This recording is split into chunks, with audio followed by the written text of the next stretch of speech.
Welcome to Right versus Left News, your daily briefing on the stories that matter, told from both sides of the aisle. I'm your AI host, Chris, and each day I bring you the most important political and cultural news, with perspectives from conservative and progressive voices. No spin, no agenda, just the facts and the opinions that shape our national conversation. Let's dive in. It's Saturday, January 17th, 2026, and here's what's moving. We're watching a transatlantic dust-up over Greenland after President Trump threatened tariffs on countries that don't support U.S. control of the island. A federal judge in Minnesota restricting ICE tactics at protests, while the Justice Department opens a probe into state leaders. The White House rolling out a new Gaza Board of Peace alongside a technocratic committee to run day-to-day affairs. Ukraine's power grid straining under intensified Russian strikes. And a fierce debate over flu shots and federal health messaging during a tough respiratory season. According to reporting from the Washington Post, Time, and the Associated Press, these developments all broke in the last day. Before we jump into today's stories, a quick word from our sponsors. This episode is brought to you by Family GPT, the AI chat platform actually designed for kids. If your children are curious about ChatGPT, but you're worried about what they might see, Family GPT gives you full parental controls, content filtering, and the ability to align responses with your family's values. Whether Christian, Muslim, Jewish, secular, and many more. Monitor every conversation, set usage limits, and let your kids explore AI safely. No ads, no data selling, complete privacy. Sign up free at familygpt.chat. Thanks to our sponsors for supporting Right versus Left News. Now let's get to the headlines. First up, Greenland. President Trump says he may impose tariffs on countries that don't go along with his push for the US to take control of Greenland, an idea he frames as essential to Arctic security. A bipartisan congressional delegation is in Copenhagen signaling opposition, and lawmakers have floated legislation to block any forced acquisition or military action. Multiple outlets reported fresh movement today. On the right, conservative media emphasized the strategic rationale, Greenland's critical Arctic location, mineral wealth, and the need to counter Russia and China. Supporters cast tariffs as leverage that has brought allies to the table before, arguing Washington shouldn't telegraph weakness. Trump's line is blunt. We're going to do something on Greenland, because if we don't, Russia or China will. On the left, progressive and mainstream outlets worry the move undermines alliances in NATO and risks looking like neocolonial brinkmanship. Critics say the tariff threat escalates tensions without a clear legal path, could spark a trade fight with allies, and distracts from Arctic diplomacy. In Minneapolis, a federal judge issued an order limiting federal agents' tactics during the immigration surge, barring the detention of peaceful protesters and banning tear gas and non-lethal rounds against people who are observing without obstructing. Separately, the Justice Department is investigating Minnesota's governor and Minneapolis's mayor over whether their comments impeded federal enforcement. On the right, coverage argues judges shouldn't micromanage federal law enforcement during a large, sometimes volatile operation.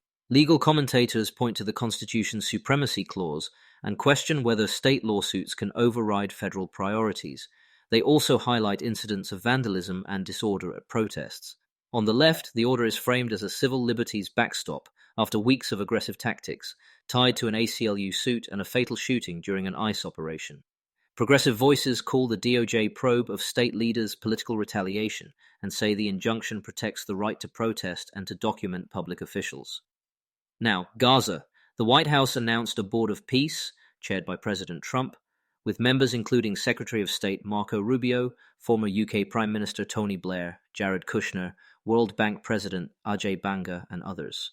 In parallel, a 15-member technocratic Palestinian committee led by Ali Sha'ath met in Cairo to begin day-to-day administration under Phase 2 of the plan. On the right, conservative and pro-Israel voices see a bold attempt to fill a governance vacuum, pairing demilitarization with reconstruction and investment. The move is described as ambitious, with success hinging on Arab states' buy-in and real disarmament steps by Hamas.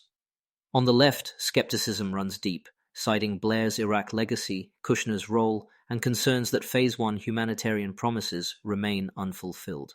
Critics warn a US-chaired board could sideline Palestinian representation and falter if actions on the ground don't match the plan's aims.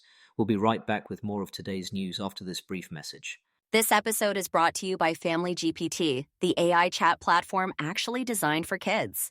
If your children are curious about ChatGPT, but you're worried about what they might see, Family GPT gives you full parental controls, content filtering, and the ability to align responses with your family's values, whether Christian, Muslim, Jewish, secular, and many more.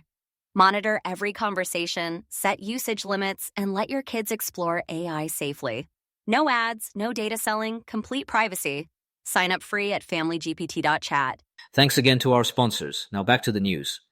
In Ukraine, Russia has intensified winter strikes on power infrastructure, pushing Ukraine's energy system to the brink. The government is rationing electricity, opening heating centers, and pleading for more air defense missiles. British officials have pledged new funds for repairs, and Kyiv is exploring a broader settlement and recovery framework. On the right, national security voices call for sustained US and allied support, especially air defense and grid gear, to counter Russia's weaponization of winter. Some push stronger deterrence alongside strict accountability for aid, and broader energy security reforms to harden grids. On the left, coverage stresses the humanitarian toll and backs emergency assistance while pressing for concrete diplomatic steps. There's a warning about donor fatigue without clear conditions and oversight, and a call to prioritize civilian infrastructure, power, heat, hospitals, before heavier weapons. Flu season. Flu activity has dipped for a second week, but hospitalizations remain significant, and experts still worry about a second surge. Childhood flu shot uptake is lagging, and leadership changes at a federal vaccine advisory panel have stirred controversy. Mixed messaging from senior officials is drawing scrutiny, even as new data tracks the season's ebb and flow.